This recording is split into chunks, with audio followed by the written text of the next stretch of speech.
करायची मला येते ती करायला एकच येते का दोन कर मला येत नाही तू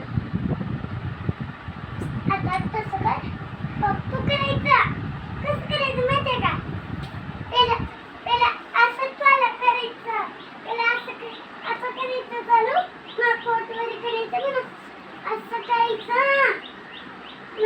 असं टिंग टंग करायचं ही सगळ्या गोष्ट सोडायची ना